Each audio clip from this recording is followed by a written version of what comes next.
La lente plongée du Nicaragua dans le chaos. Manifestation contre le gouvernement du président nicaraguayen Daniel Ortega à Managua, le 30 mai 2018.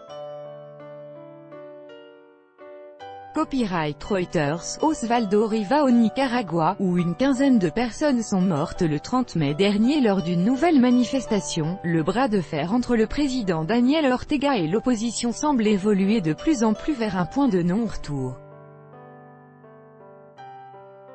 Avec notre correspondante à Mexico, Patrick John Buff. Déjà grave, la situation au Nicaragua s'est encore dégradée ces derniers jours. En tant que médiatrice, l'Église catholique avait instauré un dialogue entre le gouvernement du président Daniel Ortega et ses opposants, à savoir la société civile, le secteur privé et les étudiants, principales victimes de la répression de la police et des groupes paramilitaires. Or, ce dialogue n'a duré qu'une semaine. À chaque fois, le président Daniel Ortega a refusé de mettre à l'ordre du jour la démocratisation du pays et donc des institutions judiciaires, électorales et législatives qu'il contrôle totalement. Avec la fin du dialogue, la capitale et les principales villes du pays ont rapidement été secouées par de nouvelles vagues de violence comme le 30 mai dernier dans la capitale Managua, lors d'une grande marche convoquée par les mères des jeunes et des étudiants assassinés par le régime. À l'issue de cette mobilisation pacifique, la police et des groupes paramilitaires ont attaqué les manifestants, faisant une quinzaine de morts et de nombreux blessés. Vers la guerre civile, depuis, la tension s'est accrue dans la capitale, où certains groupes armés non identifiés semblent vouloir créer un climat de terreur et de chaos. Ce que certains dénoncent comme une stratégie gouvernementale. À cela s'ajoutent les agressions commises par des sympathisants de Daniel Ortega contre les étudiants toujours retranchés dans les universités,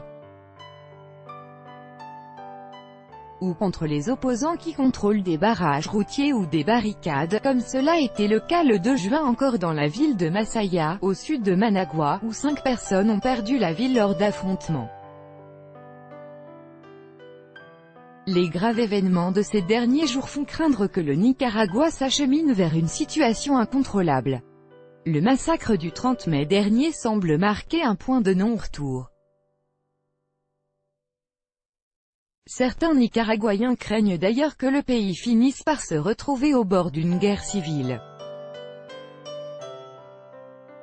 Tant que le régime du président Daniel Ortega continuera à réprimer dans le sang, le dialogue ne pourra reprendre et aucune négociation ne sera possible.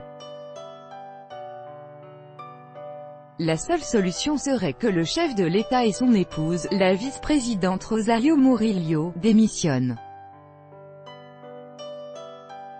Ou que le couple présidentiel accepte l'organisation d'élections anticipées, ce qui est difficilement envisageable. Daniel Ortega et sa femme ne sont pas prêts à renoncer au pouvoir tandis les étudiants exigent leur départ immédiat.